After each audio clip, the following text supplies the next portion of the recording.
Bonjour à tous et bienvenue sur le plateau d'Un cœur qui écoute, votre émission de spiritualité. Aujourd'hui, nous avons la joie de recevoir Yves Begassa. Bonjour Yves. Bonjour. Merci d'être venu du Berry pour nous partager votre chemin de foi, votre conversion, et puis aussi nous dire un petit mot sur Jésus-Christ est le seul sauveur, et toi, veux-tu être sauvé ? Un grand livre édité par Pierre Téqui Catéchèse. Vous allez nous dire un petit peu pourquoi vous avez écrit ça et à qui cela s'adresse. Mais juste avant, je vous invite à nous lire un extrait de texte de votre choix.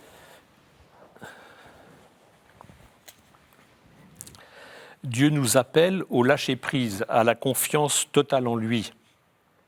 Au cœur de la Bible, le psaume 118, verset 8, dit ceci : « Mieux vaut chercher refuge en l'Éternel que se confier au grand. » Vous voyez, c'est tout à fait d'à propos.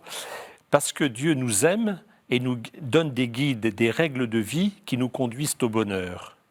Heureux l'homme qui se plaît dans la loi du Seigneur et murmure sa loi nuit et jour. Si nous les enfreignons, elles nous engagent dans l'épreuve et dans la souffrance. Les 4 premiers commandements ont trait à Dieu, les 5 derniers ont trait aux hommes, et entre les deux, honore ceux qui t'ont transmis la vie.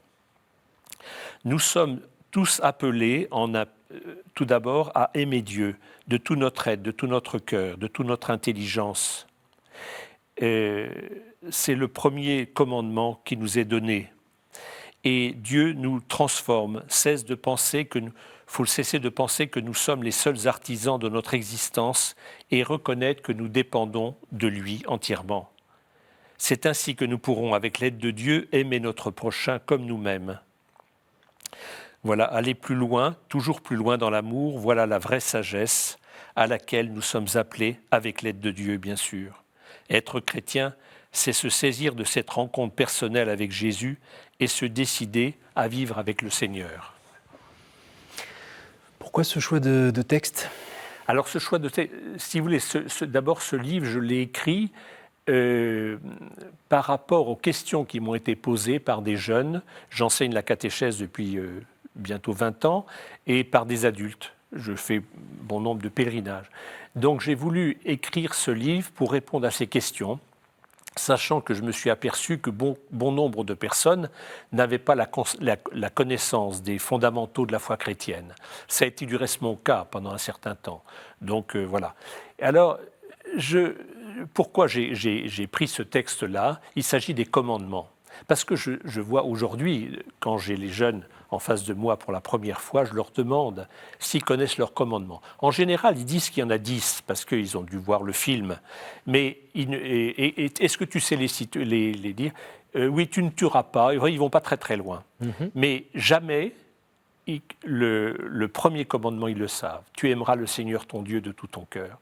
Et c'est fondamental. C'est fondamental. Et c'est vrai pour les jeunes, mais c'est vrai pour les adultes. Et il est nécessaire, si vous voulez, de marcher avec Dieu constamment. C'est sans doute ce qui est le plus difficile pour un chrétien aussi, d'abandonner, de lâcher prise, mais mettre Dieu tout de suite en avant. Voilà. Et voilà, c'est ce qui m'a amené à choisir ce texte-là. Alors si vous êtes là aujourd'hui, c'est parce que notamment 3-4 personnes m'ont parlé de vous en me disant « faut vraiment que tu l'invites ». Puis après j'ai reçu votre livre et puis notamment c'était une personne qui travaille dans une école où vous avez fait du catéchisme aussi. Notre-Dame de France. Notre-Dame de France. Et là je me suis dit, bon, parce qu'il y a beaucoup de personnes qu'on peut inviter ici, mais je me suis dit, tiens, un catéchiste recommandé par 4 personnes, allons-y. Donc, nous sommes heureux de vous accueillir ici. Merci beaucoup. En regardant d'un petit peu plus près votre parcours, on voit que si vous êtes tombé dedans quand vous étiez plus jeune, vous en êtes ressorti aussi à un moment, puis pendant une vingtaine d'années, avant d'y retomber dedans à nouveau. Alors, est-ce que vous pourriez un petit peu nous raconter ce parcours, ce périple ? Oui, très, très brièvement. J'ai eu la chance d'avoir des parents, des grands-parents catholiques chrétiens engagés. Et je me suis posé la question d'être prêtre. Mais alors donc j'ai passé la 6e, la 5e, la 4e dans un petit séminaire dans le Berry. Et j'ai considéré que ce n'était pas ma vocation. Alors pour repréciser, le petit séminaire, c'était... Le petit séminaire, c'est un collège-lycée qui conduit, pas nécessairement, mais majoritairement, si vous voulez, au grand séminaire, où là, on est formé en théologie, en philosophie, etc., comme les gens le sont aujourd'hui pour être prêtre. Voilà. Et vers 17-18 ans, les années 68 étant là, etc., je me suis complètement écarté de Dieu. Le Seigneur s'est jamais écarté de moi, mais moi, Dieu n'était pas dans ma vie. Et plutôt par facilité, ça s'est fait tout seul? Ça s'est fait tout seul. Ou tout d'un coup, vous avez fait un bras d'honneur et vous êtes parti dans le sens opposé? Ça s'est fait d'une manière progressive, oui, oui. Mais j'ai eu la chance de rencontrer ma future épouse et avec laquelle nous sommes mariés religieusement et qui a conduit nos enfants, nous avons 3 enfants, au catéchisme, etc. Mais moi, je ne pratiquais pas. Et puis un jour, quand j'avais 38 ans, donc une vingtaine d'années plus tard, le Seigneur m'a rattrapé parce que ma mère avait un cancer, avait 62 ans. On est en 86 à peu près? On est en 84 là, 84, et elle apprend qu'elle a un cancer à évolution lente et que dans 18 mois, elle serait décédée. Et on arrive à la fin de ces 18 mois, c'est en janvier 85, mon père m'appelle et il dit, maman a demandé le sacrement des malades, si tu veux être présent, tu peux venir.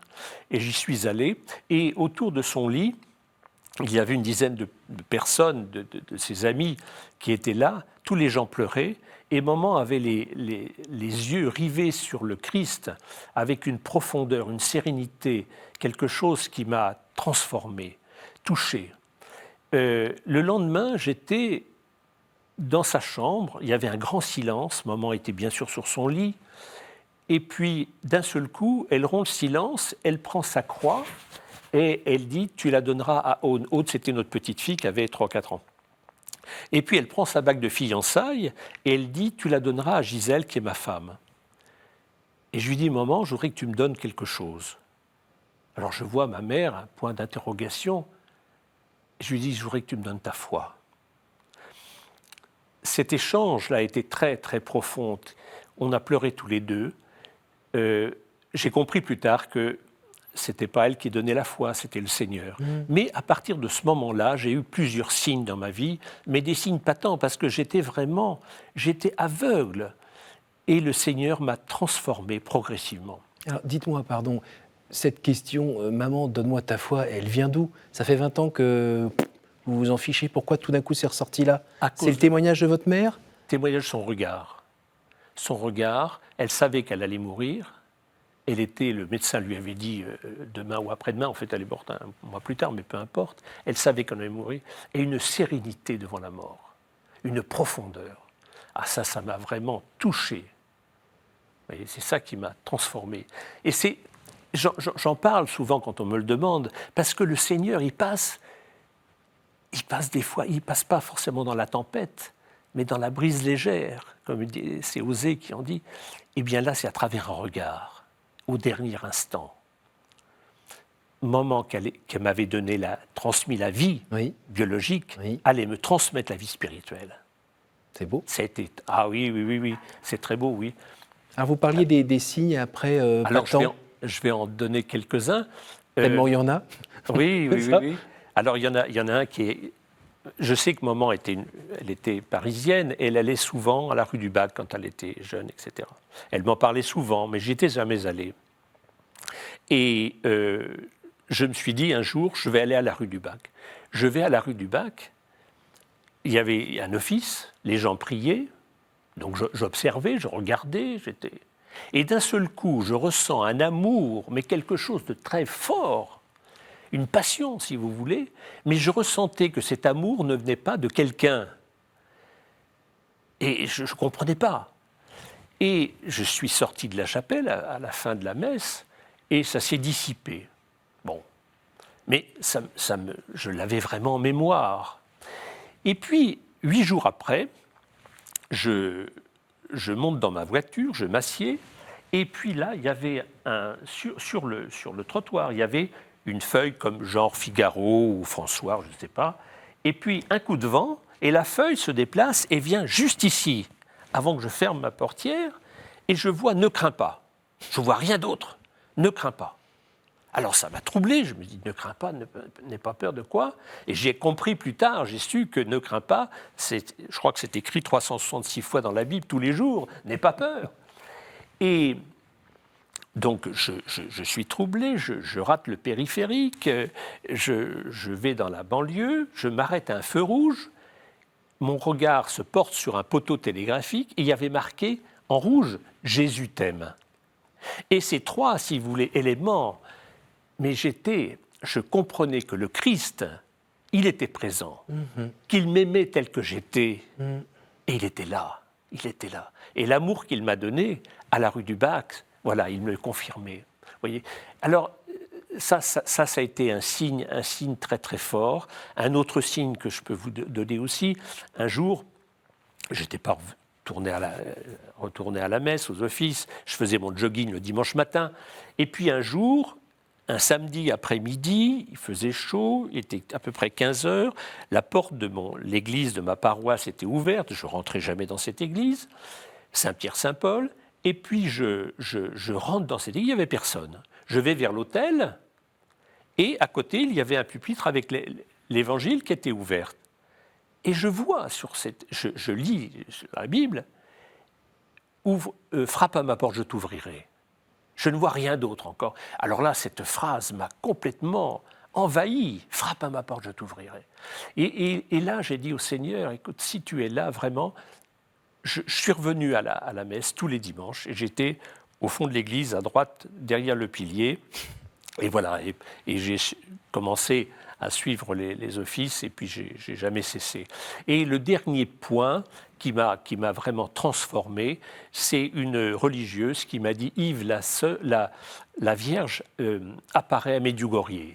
Je dis, c'est pas possible, elle est apparue à Lourdes il y a 150 ans, mais à Medjugorje, qu'est-ce que ça veut dire? Si, je vous assure, on en devient, elle apparaît tous les jours depuis 1981. On était en 92, 93. Et alors, vraiment, j'étais... Et le soir, je rentre à la maison, mes trois enfants me disent « Papa, alors c'est qu'est-ce qu'on fait cet été, etc. » Alors je lui dis « Écoutez, on part en Yougoslavie. »« Ah oui, d'accord. » J'ai dit « Attention, c'est un pèlerinage. »« Ah oui, on y va quand même. » Alors j'ai pris tous les billets, on est parti. Et là, ça a été, je ne veux pas raconter l'histoire de chacun, mais en ce qui me concerne, si vous voulez, ça a été... je suis tombé dans le repos dans l'esprit. Vous pouvez repréciser ce que c'est? Le repos, un prêtre m'a béni, si vous voulez, a béni mon épouse aussi, et vraiment j'ai été rempli de l'Esprit Saint. Et il y a eu un avant et un après dans ma vie. Et le phénomène mystique que j'ai vécu ces derniers jours, ces moments-là, j'avais envie de prier dans le silence, mais j'aurais pu prier 7 heures, 8 heures. Je ne m'arrêtais pas. Une petite précision quand même. On ne peut pas dire que vous soyez quelqu'un de super mystique depuis que vous avez ouvert un œil. Et votre parcours professionnel n'est pas du tout dans ces zones-là artistiques ou autres. Non. Qu'est-ce que vous avez fait comme... Alors, parcours professionnel, j'étais ingénieur commercial chez les grands constructeurs pendant 10 ans. Et après, j'ai fait du management commercial tout le reste de ma carrière professionnelle. D'accord, dans des grandes boîtes Toujours dans les grandes boîtes, IBM, Control Data et Bull. D'accord. Oui, donc c'est pas tout à fait l'esprit. Non. Il souffle là-bas aussi, mais pas de cette manière-là. Ah oui, pas de cette manière-là. Et puis c'est vrai, durant une partie de ma vie, pendant 20 ans, si vous voulez, j'étais complètement indifférent. Je travaillais pour gagner de l'argent, pour asseoir ma famille, etc., m'occuper de mes enfants, mais j'étais beaucoup dans le business. Mais alors, il n'y a pas une partie de vous qui a râlé devant ces signes, devant cette conversion, cet amour que vous receviez? Il n'y a pas la raison, ou ce qu'on croit être la raison, qui a dit « Oh, qu'est-ce qui m'arrive? Je m'enflamme, là ». Non, je dois dire, j'ai tellement été touché, aimé dans ma chair qu'il n'y avait plus de doute. Ils vous ont reconnu à la maison? Alors, c'est une bonne question parce que bon nombre de mes enfants, oui. D'ailleurs, les enfants, l'aîné avait 20 ans, ma fille en avait 18, et là, il partait quitter la maison, il partait faire des études. Et le dernier, qui avait 12 ans, on a commencé à prier avec lui. Tous les trois, on priait tous les jours avec lui. Et je peux vous assurer que c'était tout à fait différent. Tout à fait différent. Alors, effectivement, certains de nos amis ont dit « mais qu'est-ce que ça veut dire? Ils sont tombés dans une secte, etc. » Voilà. Et votre épouse, donc vous disiez qu'elle... On a eu la chance. Gisèle a eu la chance aussi de vivre des moments extraordinaires à Medjugorje, et on a la chance de vivre notre foi et notre pratique en couple. Alors ça, c'est un cadeau immense. Cadeau immense. Tous les jours, on prie ensemble, tous les jours, depuis 25 ans. Et ça, c'est un cadeau, je souhaite à tout le monde. Vous voyez, Alors, quand on a reçu un cadeau comme ça, cette rencontre comme ça, dès qu'a sonné l'heure de la retraite, vous vous êtes engagé dans le caté, dans quoi d'autre? C'est ça. C'est-à-dire qu'à partir du moment où j'ai eu cette conversion, je me suis dit, mais maintenant, tu fais du business, qu'est-ce que tu peux faire? Alors j'ai commencé, je n'avais pas de temps, j'étais dans les avions, les hôtels, tout ça. Alors je suis allé voir le Secours catholique et ils m'ont dit, écoutez, vous pourriez peut-être écrire aux prisonniers. Alors ça ne me prenait pas beaucoup de temps, le temps d'écrire par le Secours catholique, d'envoyer ça à la prison, venir, etc. Bon voilà, je faisais 2 lettres par mois et c'était tranquille. Et puis, 2 ans plus tard, le Secours catholique m'appelle en disant, écoutez, il y a une conférence sur les prisons, est-ce que ça vous intéresserait? Ah ben oui. Alors je vais à Nanterre. Et là, je rencontre Serge et la sœur Marie-Agnès. Alors Serge était un garçon, il avait fait 3 ans de prison, 5 ans de prison, 7 ans de prison. Et donc au total, ça lui faisait à peu près 12 ans de prison pour vol à main armée. Et Serge avait une conversion très forte. Et avec la sœur, alors ça c'est très beau, ils ont monté une association qui s'appelle Lève-toi et marche pour accueillir des sortants de prison et des gens de la rue. Alors ils m'ont invité dans cette association et j'y suis resté pendant 25 ans. J'étais même président à la fin parce que Serge est décédé, la sœur aussi. Et je me suis dit, parce que là j'étais toujours dans l'activité professionnelle, qu'est-ce que je peux faire? Les gens qu'on accueille, ils ont un logement, mais maintenant il faut qu'ils aient un emploi. Et moi j'ai fait du business pendant toute ma vie et j'avais conscience que toute entreprise devait avoir un engagement sociétal. Mais on était chez Bull à cette époque-là, c'était en 1994, on vivait le 14e plan de licenciement. Oui. Quand je suis rentré, on était 42 000, là on n'était plus que 20 000. Et j'avais un projet dans le cœur, vous voyez, la prière m'avait... Et ce projet, c'était lutter contre l'emploi, y associer tout le monde, l'État, l'entreprise et le citoyen, et puis un aspect de solidarité. Alors j'ai monté une association avec l'accord de la direction générale, qui n'était pas détente, parce qu'on perdait de l'argent, il ne s'agit pas de faire n'importe quoi. Mais j'ai obtenu cet accord avec la municipalité de Louvciennes, ils étaient d'accord, et je vous expliquerai comment, et puis des entreprises d'insertion, et puis les CE, les comités d'entreprise qui représentaient les salariés, les syndicats, etc. Donc on a fait à la fois... les salariés, l'entreprise et l'État, en quelque sorte, voilà. Et chacun apportait quelque chose. C'est-à-dire que Bull me laissait les mètres carrés gratuits, mais il y avait un vieux bâtiment qui est resté, donc j'ai fait un devis, ça coûtait 360 000 francs à l'époque, et Bull n'avait pas l'argent de me donner ça, moi j'avais pas... J'ai eu 360 000 francs que j'ai gagnés par le Conseil général, un prix d'initiative économique, en 6 mois de temps. 360, pas un centime de plus, pas un centime de moins. Et voilà, l'association Louvciel Multiservice était montée, les CE me donnaient 100 000 francs tous les ans, les commerçants me reversaient une partie, on vendait leurs produits, me versaient une partie de leur marge, 50%, etc. Et on a monté une quinzaine de services pour les salariés de Bull au cœur même de Louvciennes, et vous aviez des gens qui sortaient de prison, qui étaient là pour se réinsérer, etc. Et au bout de 9 mois, l'association Louvciennes Multiservice était sur pied, et ça démarrait. 9 mois. Et je n'avais qu'une chose, parce que je l'ai vécu, si vous voulez, comme un engagement spirituel très fort. J'étais seul. Mes collègues me disaient « Mais Bégassa, qu'est-ce que tu fais ?» ou certains pensaient « De toute façon, il va être viré, c'est en attendant. » Bon. Oui. Et j'étais le chapelet à la main, je priais, les portes s'ouvraient. Tous les jours, tous les jours, tous les jours. C'était une expérience avec Dieu extraordinaire que j'ai faite. Alors dites-moi, quand on écoute votre témoignage, on se dit qu'à partir du moment où vous êtes tourné vers Dieu, en tout cas quand vous avez reçu tout cet amour qui vous a rempli, à partir de là, vous avez pu, fort de cette foi, fort de cet amour, faire plein de choses, lancer plein de choses, vous engager dans plein de choses. Pour autant, Yves reste Yves, il reste avec son blé et son ivraie, ses péchés aussi dans lesquels il retombe parfois dans les mêmes depuis longtemps. Comment on arrive à vivre ça, cette tension entre tous ces cadeaux reçus et toujours notre pauvreté? Est-ce qu'il n'y a pas un moment où on se dit que vraiment on est trop nul et la miséricorde finalement elle va peut-être pas nous toucher parce qu'on a tellement reçu, on se trompe encore, on faute encore?